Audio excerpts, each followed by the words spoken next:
Hello friends, welcome back to my channel. আমরা WP এবং KP এক্সামকে target করে যে অ্যাচিভার, সাফল্য, প্রতি মাসের যে ম্যাগাজিনগুলো আছে সেগুলো সলভ করছি। তো আজকে আমরা সলভ করব ডাব্লিউপি মেন প্র্যাকটিস সেট। আগের ক্লাসগুলোতে আমরা করেছিলাম ডাব্লিউপি এসআই প্র্যাকটিস সেট। আজকে এই পেজটা অর্থাৎ এই প্র্যাকটিস সেটটা তোমরা 93 নম্বর পেজে পেয়ে যাবে। এটার আমরা অঙ্ক সলভ করব। আগের ক্লাসটাতে আমরা জিকে সলভ করেছি। আর ক্লাসের ফুল পিডিএফ অর্থাৎ পুরো অ্যাচিভার, মে মাসের অ্যাচিভারটা আমি টেলিগ্রাম গ্রুপে প্রোভাইড করে দিয়েছি। টেলিগ্রাম গ্রুপের লিঙ্ক আমি ডেসক্রিপশন বক্সে দিয়ে রেখেছি, সেখান থেকে তোমরা ক্লিক করে জয়েন হয়ে যাবে। সেখান থেকে পিডিএফটা ডাউনলোড করে মক টেস্টগুলো একবার করে দেবে। ঠিক আছে, তো চলো আজকের ক্লাসটা শুরু করি। 1235-এর নিকটবর্তী কোন সংখ্যাটি 11 দ্বারা বিভাজ্য? 35-এর নিকটবর্তী সংখ্যা 34। এই 34কে 11 দ্বারা বিভাজ্য করে দেখো। তাহলে 11কে 11, ওইদিকে 13, 11কে 11, 24 ভাগশেষ। এখানে ভাগশেষ থাকছে 11 দ্বারা, পুরোপুরি ভাগশেষ মানে বিভাজ্য হচ্ছে না। তারপর 1135-এর নিকটবর্তী সংখ্যা 1136, এটাকে 11 দিয়ে ভাগ করে দেখো। 11কে 11, 1, 3, 11, 26, এটাও পুরোপুরি আমাদের ভাগশেষ থাকছে, পুরোপুরি বিভাজ্য হচ্ছে না, অপশন ডিও হবে না। এবার 32 হচ্ছে কাছাকাছি সংখ্যা 35-এর, 1235-এর কাছাকাছি সংখ্যা হচ্ছে 1232। এটাকে 11 দিয়ে যদি ভাগ করে দেখি, 11কে 11, 1, 3, 11 দুগুণে 22, 11 দুগুণে 22, অর্থাৎ এটা কাটাকুটি, এটা পুরোপুরি ভাগ চলে যাচ্ছে। এটা ভাগ করে দেখো, 11কে 11, শেষে শূন্য আছে, সুতরাং 11 দ্বারা ভাগ যাবে না, অর্থাৎ অপশন বি এই প্রশ্নের আমাদের সঠিক অ্যান্সার। এবার কোশ্চেন 63 অর্থাৎ সেকেন্ড কোশ্চেন। ফার্স্ট কোশ্চেন 62 থেকে শুরু হয়েছে। এই অঙ্কটার কোনো ট্রিক্সের মাধ্যমে হবে না, প্রথমে আমাদের বেসিকভাবে যেভাবে আছে সেটাই সলভ করতে হবে। প্রথমে আমরা এই 2 প্লাস, এই পাশে লিখে রাখছি যে 2 প্লাস এই ওপরে 3 আছে। এবার নিচেরটাকে আমরা সলভ করি। তাহলে 5 দুগুণে 10, 10 থেকে 1 মাইনাস করলে কত হবে? 9 হবে। তাহলে এটাকে আমরা সলভ করে কত পেলাম? 9/2 পেলাম। তাহলে এখানে 9/2 এই তলায় লিখবো, বাই 2টা উল্টে আবার উপরে চলে যাবে, তাহলে 2 লিখলাম। এবার এটা এর ওপরে কি আছে, এইটা আমরা এটা সলভ করে, তার উপরে আছে 1 প্লাস ওপরে 4, আর এইটাকে তার নিচে যেটি আমরা এইটিকে সলভ করব। তাহলে 9 দুগুণে 18, আর এইদিকে 6 যদি যোগ করি, তাহলে 18 আর 6 যোগ করলে কত হবে? তার মধ্যে এটা একটু কাটাকুটি করে দাও, 3 3 9, তাহলে এদিকে 3 দুগুণে 6, এই 3-এর সাথে 2 গুণ করলে কত হবে? 3 দুগুণে 6, 6-এর সাথে 2 যোগ করলে 8, 8/3, তাহলে 8/3টা উল্টে আবার উপরে চলে যাবে। 4 দিয়ে কাটো, 4 দুগুণে 8, তাহলে এখানে এটাকে সলভ করলে কত হবে? 2-একে 2 আর 3, 5/2 এটা সলভ করে পেলাম। এবার এই দিকটাকে সলভ করি, তাহলে 10কে 2 দিয়ে ভাগ করলে কত হবে? 5। এবার 1/2-এর সাথে যদি 5 গুণ করি, তাহলে কত হবে? 5/2। তাহলে এইটা আমাদের মাইনাস করতে হবে, কি মাইনাস করতে হবে 5/2 দিয়ে। এবার প্লাস 5/2 মাইনাস 5/2 কেটে গেল, সুতরাং আমাদের শূন্য পড়ে থাকলো, অপশন বি এই প্রশ্নের আমাদের সঠিক অ্যান্সার। কোশ্চেন 64, একজন ছাত্রকে কোনো সংখ্যার 7/11 অংশ হিসেব করতে বলায় সে সংখ্যাটিকে 7/11 দিয়ে গুণ করার পরিবর্তে সে 7/11 দিয়ে ভাগ করলো। এর ফলে সঠিক উত্তর থেকে সে 144 বেশি পেল, তবে সংখ্যাটি কত? তাহলে সংখ্যাটাকে ধরলাম যে কত, সংখ্যাটাকে 1 ধরি, ঠিক আছে। ভগ্নাংশের অঙ্ক সবসময় 1 ধরে করলে কোনো মানে অসুবিধা হবে না। পার্সেন্টেজের অঙ্ক সবসময় 100 ধরে করতে হবে, ভগ্নাংশের অঙ্ক সবসময় 1 দিয়ে করতে হবে। তাহলে এখানে কি বলা আছে? 7/11, সেই সংখ্যাটিকে 7/11 দিয়ে গুণ করার পরিবর্তে সে 7/11 দিয়ে ভাগ করে দিয়েছে। তাহলে এই সংখ্যাটাকে কি 7/11 দিয়ে কি করে দিয়েছে? ভাগ করে দিয়েছে। তাকে কি করতে হতো? তাকে গুণ করতে হতো। তাহলে তাকে গুণ করতে হতো, তাহলে এখানে 1 গুণিত 7/11, এই তাকে গুণ করতে হতো, কিন্তু সে কি করেছে? সে করে দিয়েছে ভাগ। তাহলে এইটা ভাগটাকে যদি গুণ করি, তাহলে কি হবে? নিচেরটা উপরে, উপরেরটা নিচে, তাহলে 11/7, আর এদিকে কত হচ্ছে? 7/11। এবার এদের বেশি বা কম বলা থাকলে কি হবে? বেশি বা কম বলা থাকলে পার্থক্য বলা আছে। তাহলে এখানে আমাদের এই সে ভাগ, ভুল উত্তরটা হচ্ছে 11/7, তাকে করতে হতো কি 7/11, কিন্তু সে করেছে কি 11/7 দিয়ে। তাহলে এদের পার্থক্য আমাদের দেখতে হবে। বেশি বা কম থাকলো মানে কি পার্থক্য। তাহলে 11/7 আর 7/11 পার্থক্য কত হবে? 7 আর 11 লসাগু কত হবে? 77 হবে। এই 7 দিয়ে যদি 77কে ভাগ করি, তাহলে কত হবে? 11। 11কে 11 দিয়ে গুণ করলে কত হবে? 121 মাইনাস। এবার 11কে 77 দিয়ে ভাগ করলে 7 হবে। এবার 7কে 7 দিয়ে গুণ করলে হবে 49। এবার এইটা ইকুয়াল টু কত? এবার এই পার্থক্যটাই বলা আছে 144 বেশি, তাহলে এটার ভ্যালুই হচ্ছে 144। তাহলে এদিকে কত হবে, এই 121 থেকে 49 9 2 11 4 1 5 5 এদিকে 7 72 72 22 77 এইটা ইকুয়াল টু হচ্ছে 144। সমানের সামনাসামনি কাটা যায়, তাহলে 72 দুগুণে 144 হয়, তাহলে 1 ইউনিটের ভ্যালু কত হবে, 2-এর সাথে 77 গুণ হয়ে যাবে, কোনাকুনি গুণ, তাহলে এখানে 77 7 দুগুণে 14 7 দুগুণে 14 1 15 154। তাহলে সংখ্যাটা কত ধরেছিলাম 1 ইউনিট, তাহলে 1 ইউনিটের ভ্যালু কত পেলাম 154, তাহলে সঠিক সংখ্যাটা হচ্ছে 154। তিনটি চাকার পরিধি 2.7 মিটার 1.8 মিটার এবং 0.9 মিটার। যদি চাকাগুলি একই স্থান থেকে একই সময়ে চলতে শুরু করে তবে কমপক্ষে কত দূরত্বে চাকাগুলি পূর্ণ সংখ্যকবার আবর্তন করবে, মানে কমপক্ষে কত দূরত্ব, মানে আমাদের মিনিমাম ভ্যালুটা বের করতে হবে।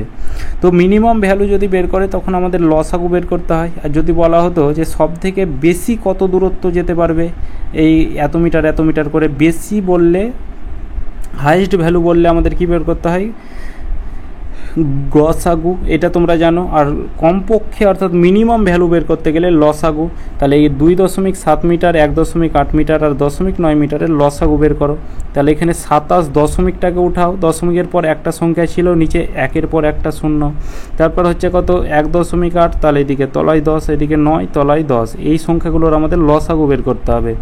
এবার এই লসাগু বের করতে গেলে কি করতে হয়, নিচের সংখ্যা লসাগু যদি বের করতে হয় ভগ্নাংশের, তাহলে কি করতে হয় ওপরের সংখ্যাগুলো লসাগু এলসিএম আর নিচের সংখ্যাগুলো কি গসাগু অর্থাৎ এইচসিএফ। ঠিক আছে, তাহলে এখানে প্রতিটাতেই 10 আছে, তাহলে গসাগু তো 10 হবে।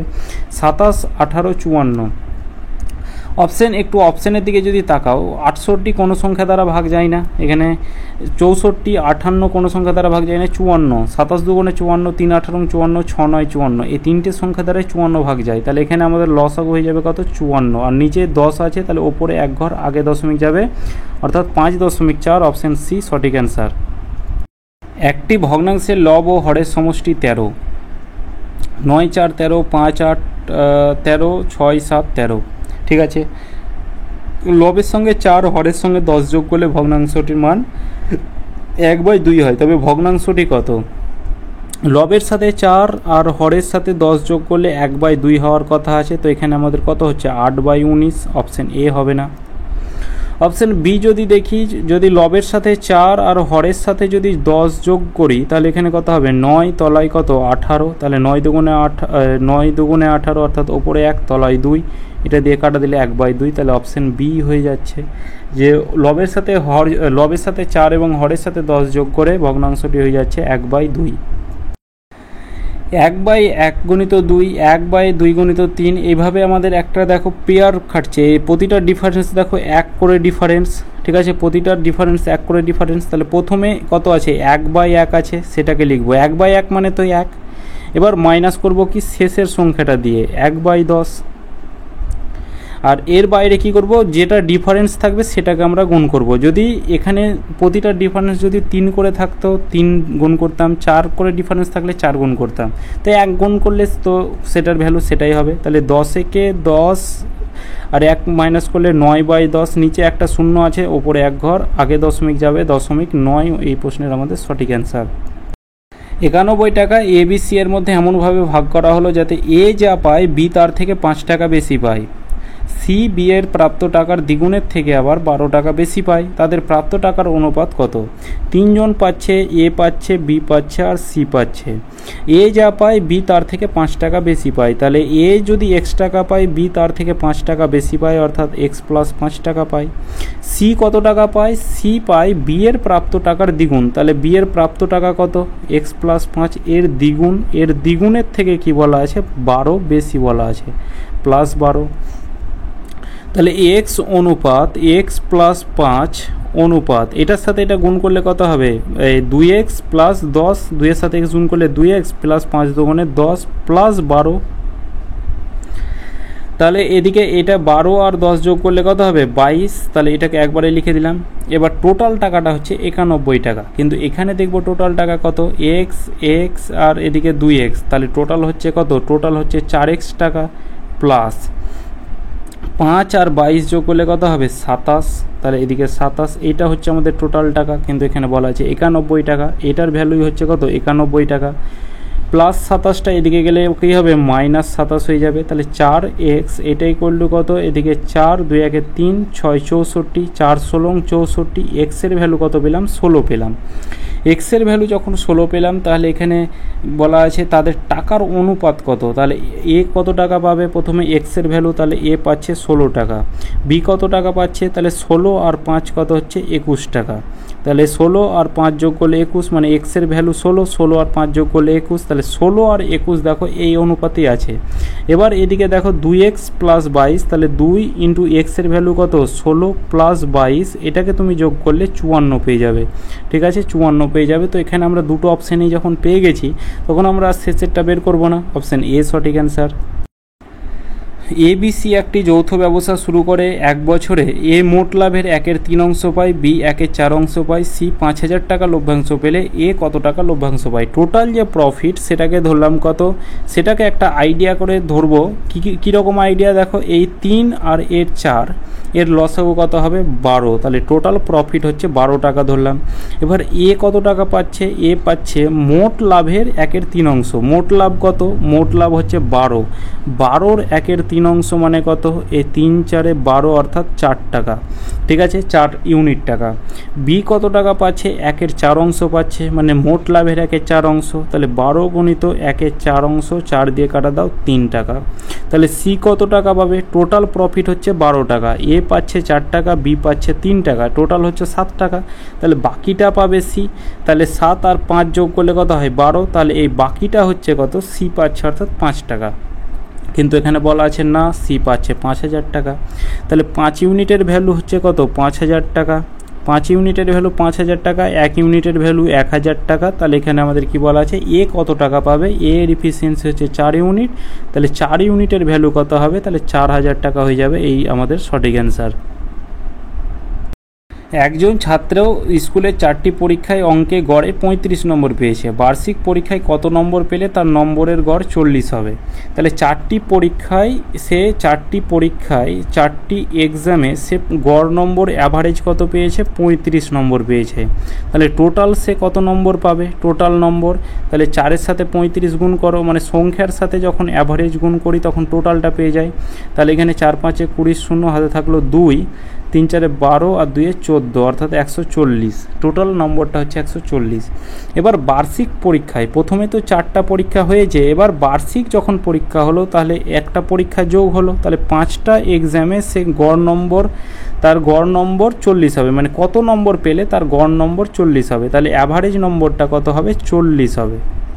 তাহলে এখানে টোটাল নম্বরটা দেখো, তাহলে এখানে 5 4 কত 40-এর সাথে 5 গুণ করলে হবে 200, তাহলে এখানে 140 নম্বর ছিল 4টা পরীক্ষাতে, তার সাথে তাকে 60 যোগ করতে হবে, তাকে এই 5 নম্বর অর্থাৎ বার্ষিক পরীক্ষায় তাকে 60 নম্বর তুলতে হবে, তাহলে তার নম্বরটা হবে 200, আর টোটাল নম্বরটা যখন 200 হবে তখন তার গড় হবে কত 40, ঠিক আছে। তাহলে তাকে আর 60 নম্বর কিন্তু যোগ করতে হবে, অর্থাৎ তাকে আর 60 নম্বর পেতে হবে। 9 জন শিশু একটি কাজ 360 দিনে করতে পারে, 8 জন লোক ওই কাজটি 72 দিনে করতে পারে, 12 জন মহিলা ওই কাজটি 162 দিনে করতে পারে। প্রথমে আমাদের এই শিশু, লোক এবং মহিলার ইফিসিয়েন্সি বের করতে হবে। এই অঙ্কটা অনেকটা বড় হবে। প্রথমে 9 জন শিশু অর্থাৎ 9 বয় লিখলাম, কত দিনে 360 দিনে কাজটা করতে পারে। এটা সমান কি 18 জন লোক অর্থাৎ 18 জন ম্যান কত দিনে 72 দিনে কাজটা করতে পারে, ঠিক আছে। এবার ম্যান আর ওম্যানের বয় আর ম্যানের আমরা ইফিসিয়েন্সিটা বের করব। 8 9 72, 18 দুগুণে 36, 4 দিয়ে কাটা দিলে 5, 4 দিয়ে কাটা দিলে 2, তাহলে এখানে 5 বয় অর্থাৎ 5 জন শিশু সমান হচ্ছে 2 জন ম্যান। তাহলে এখানে ম্যান বাই বয় অর্থাৎ এই লোক বাই শিশু সমান কত হবে, বয়ের সাথে 5 গুণ হয়ে আছে, তাহলে 5 ওপরে নিচে 2। এবার এখানে এটা বের করো যে 18 জন লোক 18 জন ম্যান ওই কাজটি 72 দিনে করতে পারে, এটা সমান কি 12 জন মহিলা 12 জন ওম্যান কাজটা কত দিনে 162 দিনে করতে পারে, ঠিক আছে। এখান থেকে এবার ম্যান আর ওম্যানের এফিসিয়েন্সি বের করো। ছয় দুই আট নয়, 9 দিয়ে কাটা দাও, 9 দিয়ে 9 দুগুণে 18, 9 দিয়ে কাটা দাও, 9 দিয়ে 9কে 9, 8 9 72, তাহলে 4 18 72, 4 দিয়ে 4 3 12, তাহলে 2 জন ম্যান এটা ইকুয়াল টু কত 3 ওম্যান। তাহলে এখানে ম্যান বাই ওম্যান এটা ইকুয়াল টু কত, তাহলে ওম্যানের সাথে 3 গুণ হয়ে আছে, তাহলে 3 ওপরে নিচে 2। এবার এখানে দেখো যে ম্যান হচ্ছে 5 আর এখানে ম্যান হচ্ছে 3, তাহলে এই 5 আর 3 এর লসাগু কত 15, তাহলে এখানে ম্যানটাকে আমাদের সমান করতে হবে। তাহলে এখানে আমরা কি করব 5 দিয়ে গুণ করব, এটাকেও 5 দিয়ে গুণ করব, এদিকে আমরা কি করব 3 দিয়ে গুণ, এটাকেও 3 দিয়ে গুণ।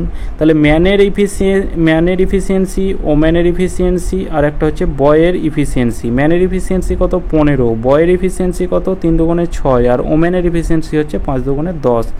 3 জনের আমরা ইফিসিয়েন্সি পেয়ে গেলাম। এবার যে কোনো একটা নিয়ে নাও, এটা নাও কিংবা এটা কিংবা এটা কিংবা এটা যে কোনো, তাহলে প্রথমটা নিচ্ছি। তাহলে 9 বয়, কালারটা চেঞ্জ করি, যে 9 বয় ইন্টু 360 দিনে কাজটা করছে, এটা ইকুয়াল টু কি 4 জন লোক অর্থাৎ 4 ম্যান প্লাস 12 জন ওম্যান প্লাস এদিকে 10 জন বয় কাজটা কত দিনে করবে, অর্থাৎ ধরলাম ডি দিনে করবে।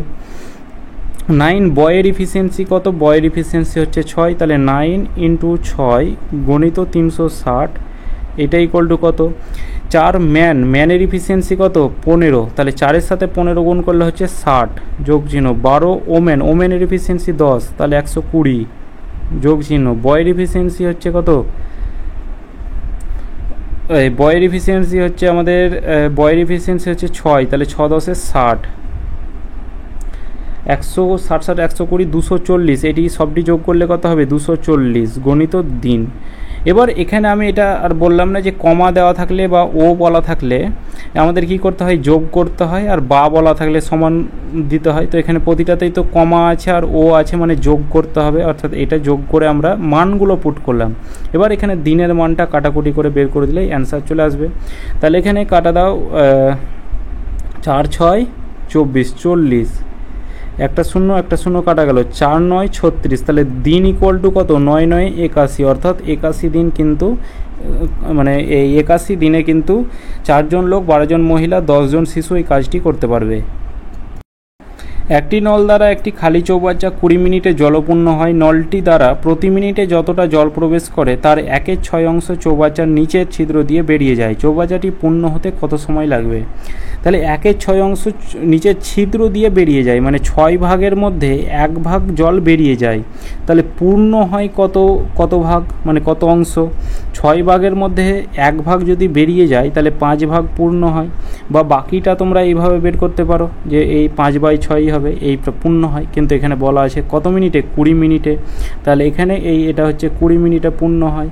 টোটাল চৌবাচ্চাটি পূর্ণ হতে কত সময় লাগবে? টোটাল এই ভগ্নাংশের অঙ্ক সবসময় আমাদের 1 ইউনিটের মান বের করলেই আমাদের অ্যান্সার চলে আসবে।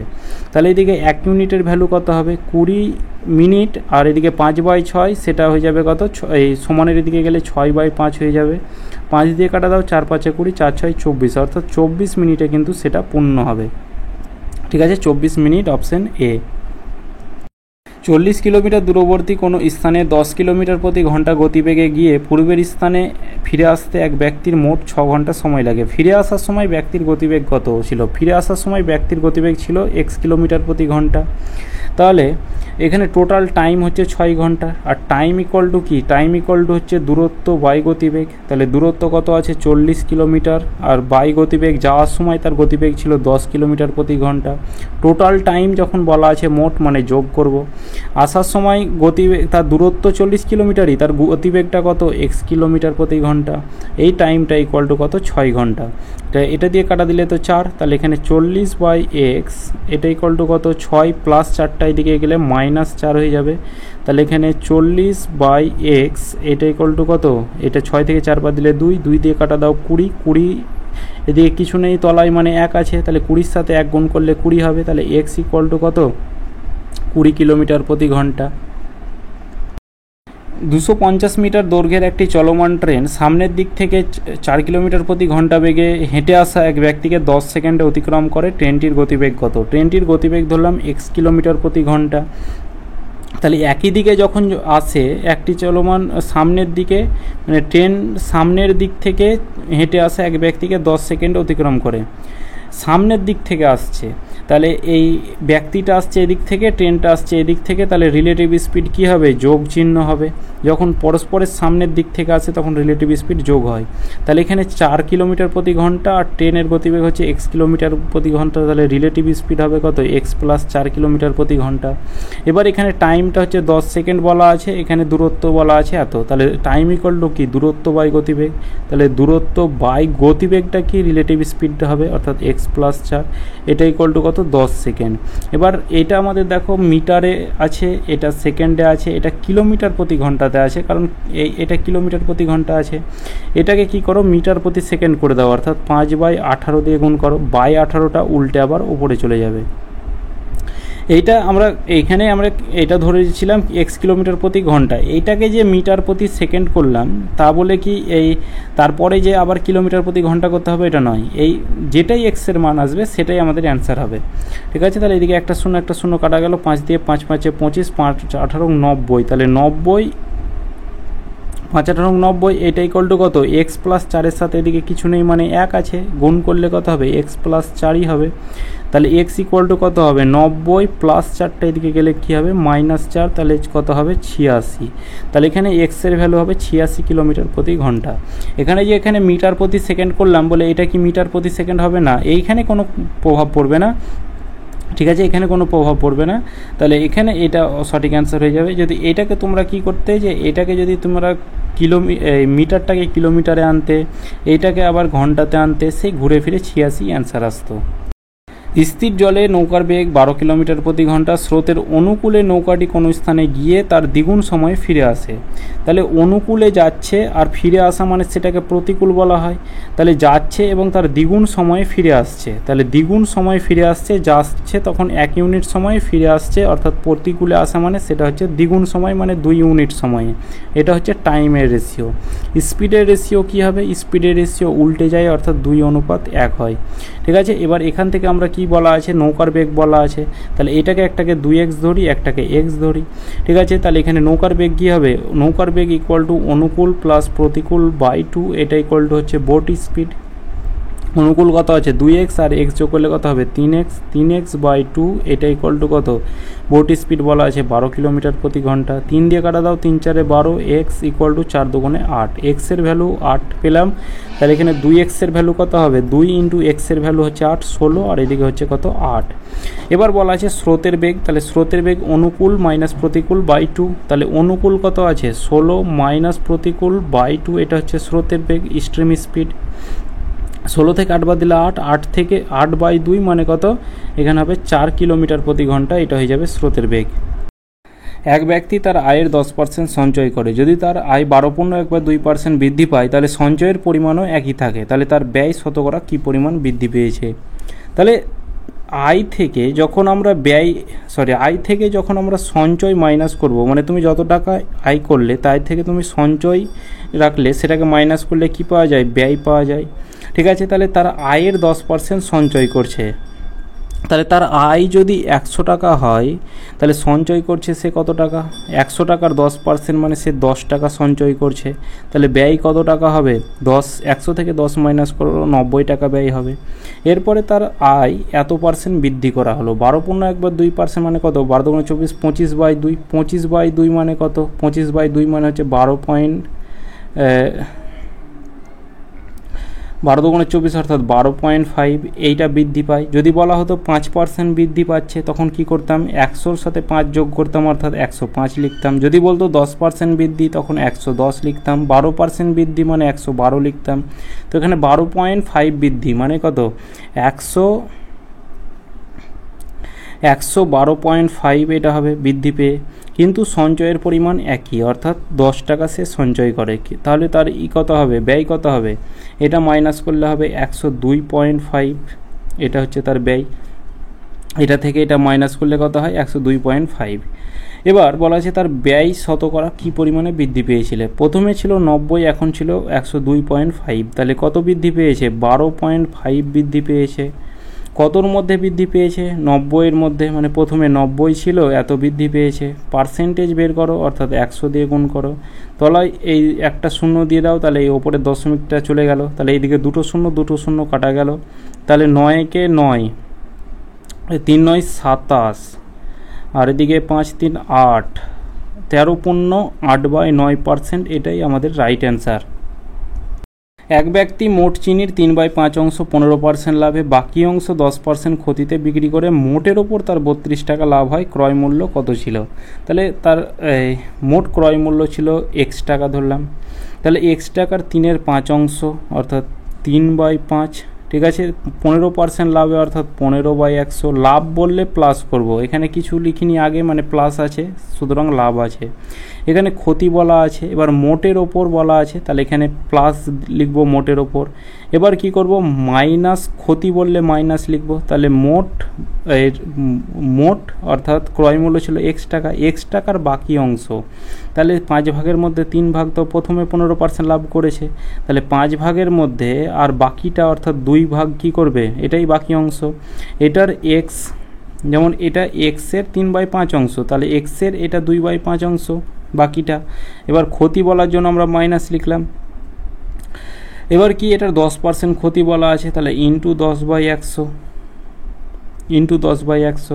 এটা ইকুয়াল টু কত বলা আছে, মোটের ওপর 32 টাকা লাভ আছে।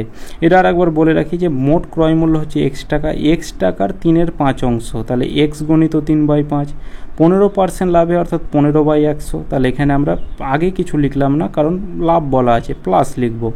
এবার মোট যখন চেয়েছে মানে যোগ চিহ্ন করতে হয়, যোগ দিতে হয়। এবার কি, যে x টাকার 2/5 অংশ, মানে বাকি অংশ, মানে কি 5 ভাগের মধ্যে 3 ভাগ 15% লাভ করেছে, তাহলে 5 ভাগের মধ্যে 2 ভাগ, মানে 5 থেকে 3 মাইনাস করো, 2 ভাগ, এই 5 ভাগের মধ্যে 2 ভাগ, এই x অংশটার x গণিত 2/5, 10% ক্ষতি বলা আছে, তার জন্য এখানে মাইনাস লিখলাম, কিংবা এখানে লিখলেও তো একই কথা, ঠিক আছে। এবার এটা ইকুয়াল টু কত, 32, তাহলে এদিকে এই তলায় 500, ওপরে 3 15 45x, এই প্লাসে মাইনাসে কী হবে, এই প্লাসে মাইনাসে মাইনাস হয়ে যাবে, ঠিক আছে। তাহলে 5-এর সাথে 100 গুণ করলে 500 হবে, আর 10-এর সাথে 2 গুণ করলে হবে 20x, এটা ইকুয়াল টু কত, 32। তাহলে এদিকে 500 যদি লসাগু হয়, তাহলে ওপরে কত হবে, 45 থেকে 20 মাইনাস করো, অর্থাৎ 25x, এটা ইকুয়াল টু কত, 32। 25 দিয়ে কাটো, 25 দুগুণে 50, অর্থাৎ 20, x ইকুয়াল টু কত হবে, 32-এর সাথে 20 গুণ করতে হবে, অর্থাৎ 32 দুগুণে 64, 640 টাকা। এক ব্যক্তি 5,000 টাকা করে ব্যাংকে 8% হারে 4 বছরের জন্য এবং 10% হারে 5 বছরের জন্য রাখলেন, সুদের পার্থক্য কত?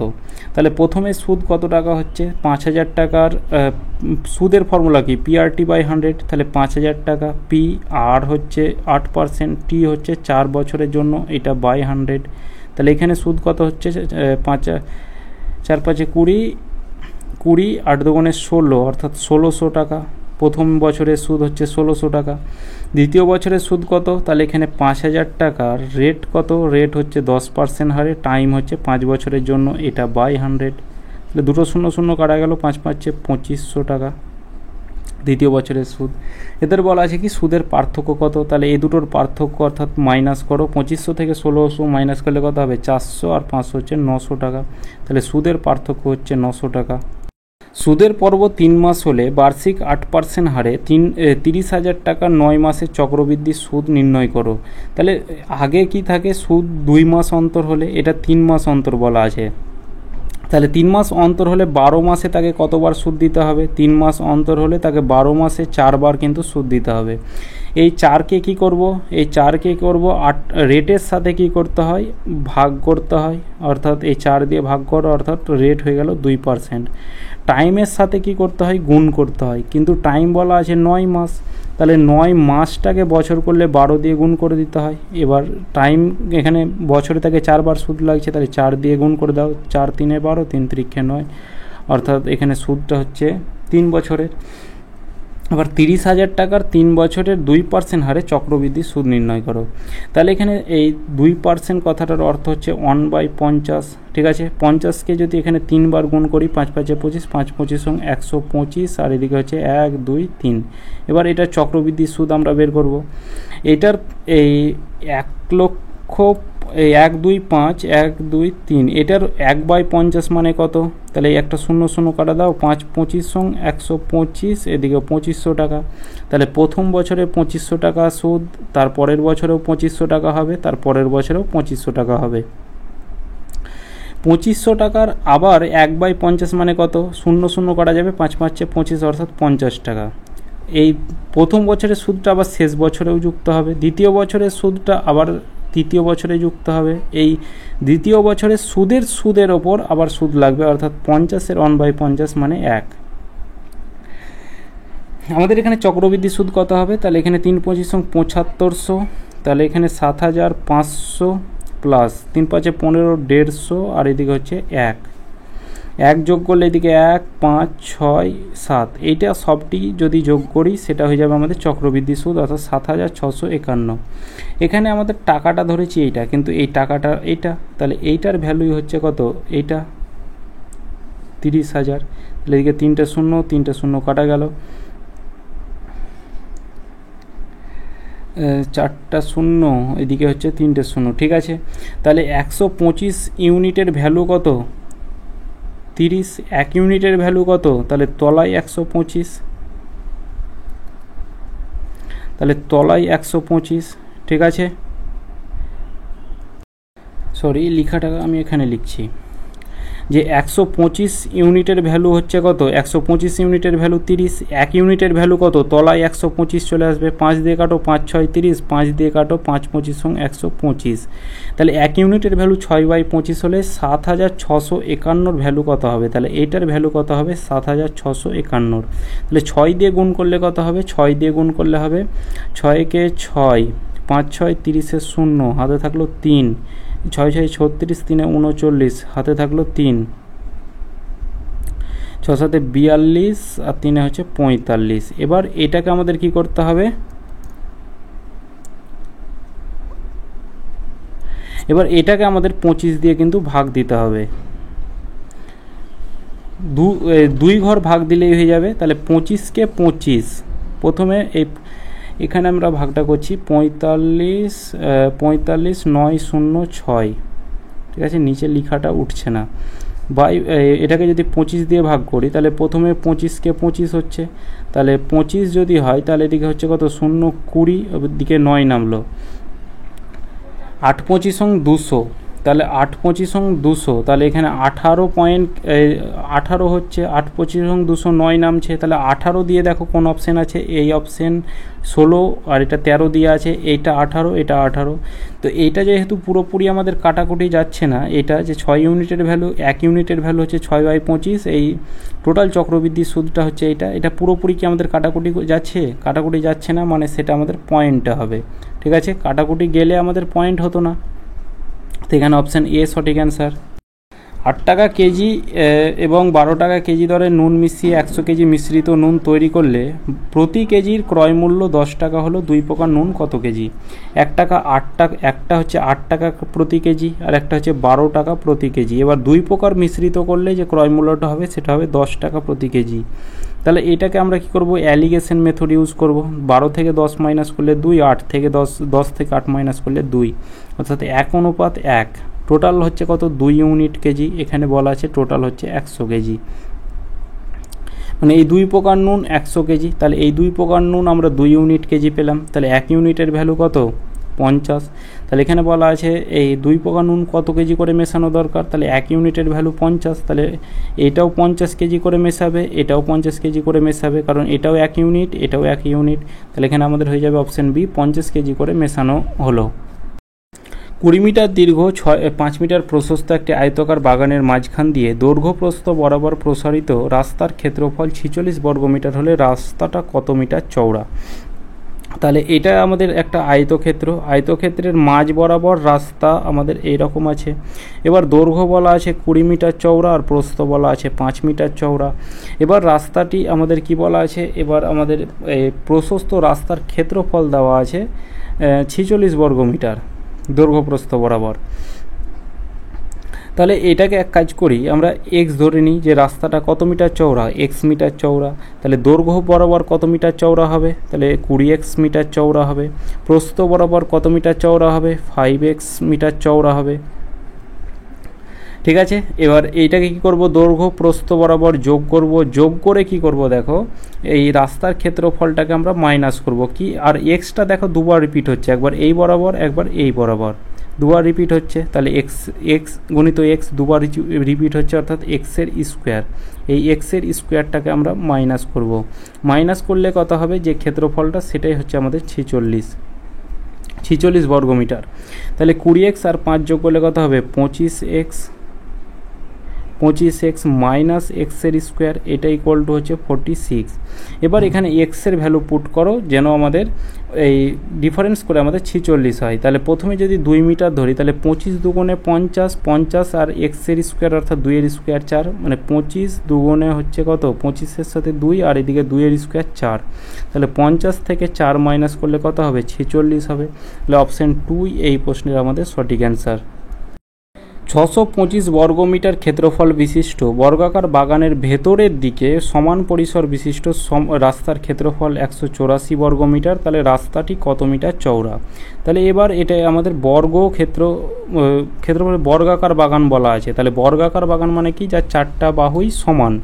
ঠিক আছে, এবার এর ক্ষেত্রফল বলা আছে কত, 625 বর্গমিটার। আর ক্ষেত্রফলের ফর্মুলা আমরা কি জানি, বাহুর স্কোয়ার, এটা ইকুয়াল টু কত, 625। আর ক্ষেত্রের ক্ষেত্রফলের ফর্মুলা কি, বাহুর স্কোয়ার। তাহলে বাহু ইকুয়াল টু কী হবে, স্কোয়ার উঠে এদিকে রুট হবে 625, যেটা বাইরে বেরিয়ে এসে 25 হবে। তাহলে প্রতিটা বাহুর ভ্যালু পেলাম কত, বর্গক্ষেত্রে যে প্রতিটা বাহু সেটা হচ্ছে 25 মিটার করে। এবার 25 মিটার করে এবার ভেতরের দিকে সমান রাস্তা, অর্থাৎ ভেতরের দিকে এরকম সমান পরিসর বিশিষ্ট রাস্তার ক্ষেত্রফল বলা আছে 184 বর্গমিটার। তাহলে রাস্তা কত মিটার চওড়া। তাহলে এই বাইরের যে ক্ষেত্রফল, বর্গাকার বাগানের বাইরের ক্ষেত্রফল কত আছে, বাইরের ক্ষেত্রফল হচ্ছে 625 বর্গমিটার। এবার এই ভেতরের ক্ষেত্রফলটা কত বলা আছে, 184 বর্গমিটার। তাহলে এই ভেতরের বর্গক্ষেত্রটা আমাদের এই রাস্তার ক্ষেত্রফলটা কত হবে, তাহলে এটাকে মাইনাস করো, মানে এই ভেতরের যে বর্গক্ষেত্র ভেতরের দিকে গেলে কি করতে হয়, মাইনাস করতে হয়। আর বাইরে যদি বলতো, এই ধরো এইটা আমাদের বলা থাকতো, এবার বাইরে বললে আমরা সেটাকে যোগ করতাম। তাহলে এই ভেতরের যে বর্গাকার বাগানের ক্ষেত্রফল কত হবে, তাহলে 625 থেকে 184 মাইনাস করো, তাহলে এদিকে কত হচ্ছে, 1 8 4 12 441 বর্গমিটার। এটা হচ্ছে ভেতরের বর্গাকার বাগানের ক্ষেত্রফল। তাহলে এইখানে বর্গাকার বাগানের ক্ষেত্রফলের ফর্মুলা হচ্ছে বাহুর স্কোয়ার, এটা ইকুয়াল টু 441। তাহলে বাহু ইকুয়াল টু কত হবে, রুট 441, যেটা বাইরে বেরিয়ে এসে 21 হবে। তাহলে এখানে এই যে ভেতরের প্রতিটা বাগানের, মানে ভেতরের যে বর্গাকার বাগানের বাহু হচ্ছে 21 সেন্টিমিটার আর বাইরেটার হচ্ছে 25 সেন্টিমিটার। এবার রাস্তাটা কত মিটার চওড়া, তাহলে 25 থেকে 21 মাইনাস করো, তাহলে 4 মিটার চওড়া। এবার 4 মিটারটা কি করে হবে, এবার এইদিকে হবে আমাদের কত, এইদিকে হবে 2 মিটার চওড়া। 4 মিটার হলে এইদিকে 2 মিটার, এদিকে 2 মিটার, আবার এইদিকে 2 মিটার, এদিকে 2 মিটার। তাহলে 25 থেকে 21 মাইনাস করলে 4 মিটার। তাহলে এখানে রাস্তাটি কত মিটার চওড়া, 4 মিটার যখন বলা থাকবে, মানে আমাদের 4 মিটারটা হবে কি, এই দিকটা আর এদিকটা মিলে 4 মিটার। তাহলে এক দিকটা বের করলেই হবে, তাহলে এক দিকটা হবে 2 মিটার। অপশন এ সঠিক অ্যান্সার। একটি সমকোণী সমদ্বিবাহু ত্রিভুজের পরিসীমা 2√2 ব্র্যাকেটে √2 + 1 সেমি হলে তার ক্ষেত্রফল কত। সমকোণী সমদ্বিবাহু ত্রিভুজের পরিসীমার ফর্মুলা হচ্ছে বাহু √2, পরিসীমার ফর্মুলা বাহু √2, আর এদিকে হচ্ছে √2 + 1। এটা হচ্ছে আমাদের এই সমকোণী সমদ্বিবাহু ত্রিভুজের পরিসীমার ফর্মুলা। আর পরিসীমা বলা আছে আমাদের এইটা, তাহলে এইটা ইকুয়ালটি হচ্ছে 2√2, এদিকে হচ্ছে √2 + 1। এইদিকে আমাদের কি হবে, এই √2 + 1 এটা কাটা যাবে, √2 কাটা যাবে, তাহলে বাহুর মান পেয়ে গেলাম কত 2। তাহলে এখানে আমাদের তার ক্ষেত্রফল, সমকোণী সমদ্বিবাহু ত্রিভুজের ক্ষেত্রফলের ফর্মুলা হচ্ছে হাফ ইন্টু বাহুর স্কোয়ার। ঠিক আছে, হাফ ইন্টু বাহুর স্কোয়ার, হাফ ইন্টু বাহু মানে কি 2 স্কোয়ার অর্থাৎ 4। তাহলে 2 দিয়ে কাটো 2 অর্থাৎ 2 বর্গ সেন্টিমিটার হয়ে যাবে ক্ষেত্রফল। কোশ্চেন 84, 14 সেমি বাহু বিশিষ্ট বর্গাকার তামার পাত থেকে সর্ববৃহৎ 4টি বৃত্তাকার পাত কেটে নেওয়ার পর বাকি অংশের ক্ষেত্রফল কত। আমি এখানে বৃত্তাকারগুলো এঁকে রেখেছি, যে এখানে বর্গক্ষেত্র এইরকমভাবে থাকবে যে প্রতিটার সাথে লেগে থাকবে, ঠিক আছে, এইভাবে। এবার এটার আমাদের কি বলা আছে, যে বর্গক্ষেত্রে এখানে কি বলা আছে, বাকি অংশের এই 4টা পাত কেটে নেওয়ার পরে বাকি অংশ, তাহলে এই বাকি অংশগুলোর আমাদের ক্ষেত্রফল চেয়েছে। তাহলে এই বাকি অংশগুলোর ক্ষেত্রফল কি করে বের করব, এই যে বর্গক্ষেত্রের ক্ষেত্রফল থেকে এই 4টা বৃত্তের ক্ষেত্রফল যদি মাইনাস করি তবে আমরা কি পাবো, এই বাকি অংশের ক্ষেত্রফল পেয়ে যাব। তাহলে এখানে বর্গক্ষেত্রের ক্ষেত্রফল কি, তার আগে এখানে আমি এটা রেখে রাখি যে বাহু বলা আছে কত, বর্গাকার 14 সেমি বাহু বিশিষ্ট বর্গাকার তামার পাত। তাহলে এখানে এই টোটাল এই বর্গক্ষেত্রের বাহু বলা আছে 14 সেন্টিমিটার। তাহলে এখান থেকে আমি এটা যদি আমি একটা সলভ করি, যে এই মাঝ বরাবর এটা টানি, এই মাঝ বরাবর এটা টানি, তাহলে এই মানটাও টোটাল মানটা হবে 14 সেন্টিমিটার, এই মানটাও 14 সেন্টিমিটার, এই মানটাও 14 সেন্টিমিটার। যেহেতু এইটা সমান, এই দাগটা যদি এই বাহুটা সমান হয় তাহলে এটাও সমান, এটাও সমান। তাহলে এটাকে একটু অর্ধেক অর্ধেক করে নিই, এটা হবে 7 সেন্টিমিটার, এটা 7 সেন্টিমিটার, এটা 7, এটা 7, মানে 7 আর 7 যোগ করলেই তো 14 হয়। এটা অর্ধেক হবে 7, এটা অর্ধেক হবে 7। তাহলে এখানে একটা বৃত্ত আছে, টোটাল এইভাবে দেওয়া আছে, পুরো কাটা আছে, মানে কি এটা আমাদের টোটাল ব্যাস বলা আছে 7 সেন্টিমিটার। আর ব্যাসার্ধ মানে অর্ধেকটা হচ্ছে ব্যাসার্ধ, তাহলে অর্ধেক, 7-এর অর্ধেক মানে কত হবে 7/2, এটা হচ্ছে আমাদের ব্যাসার্ধ।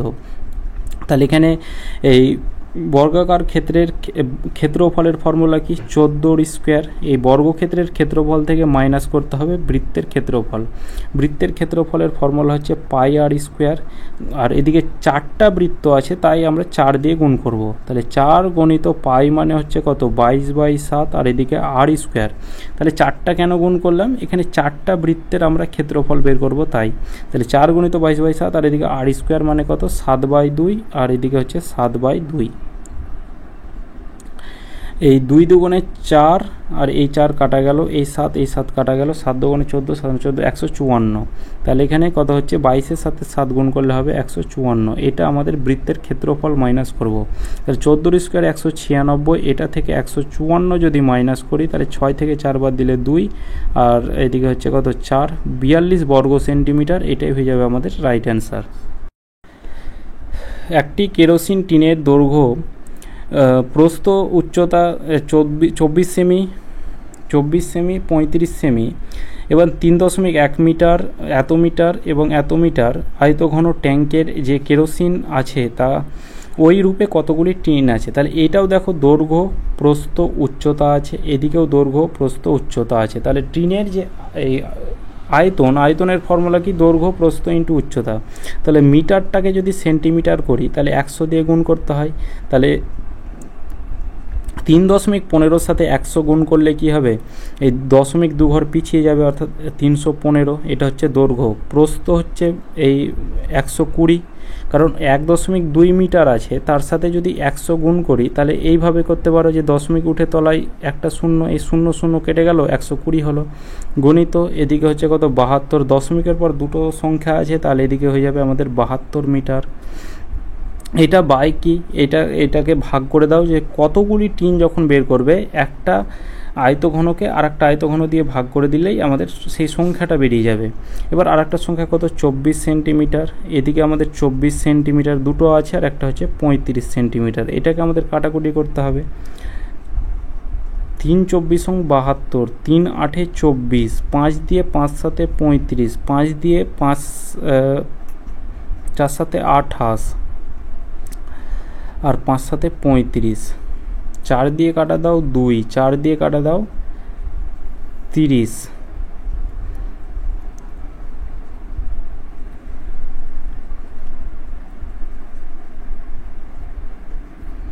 আর 7 দিয়ে আর কাটাকুটি যাবে, আর কাটাকুটি তো যাচ্ছে না, পয়েন্টেও অ্যান্সার আসছে না। এটা মনে হয় কাটাকুটিটা ভুল হলো। 315 গণিত 120 গণিত 72, তলায় কত? তলায় হচ্ছে 24 centimetre into 24 centimetre into 35 centimetre. 5 দিয়ে কাটা দাও, 5 7 35, 5 দিয়ে কাটা দাও, 5 2 10, 5 4 4 5 20, 24 24 কাটা গেল, 3 3 24 72, 7 দিয়ে কাটা দাও, 7 দিয়ে 3 7 21, 4 7 28 আর 5 7 35। ঠিক আছে, 45-এর সাথে 3 গুণ করলে কত হবে? 3 5 15 আর 5 হাতে থাকলো 1, 3 4 12 আর 1 13, 135টি কিন্তু পার্ট তৈরি হবে। Option D. প্রথম ক্যালকুলেশনটা একটু ভুল হয়ে গেছিলো, তাহলে অপশান ডি এই প্রশ্নের আমাদের রাইট অ্যান্সার হবে। তো এটাই শেষ কোশ্চেন ছিল আজকের ক্লাস এতদূর পর্যন্ত। তো ক্লাসটি কেমন লাগলো অবশ্যই কমেন্ট করে জানাবে। চলো দেখা হচ্ছে নেক্সট ক্লাসে।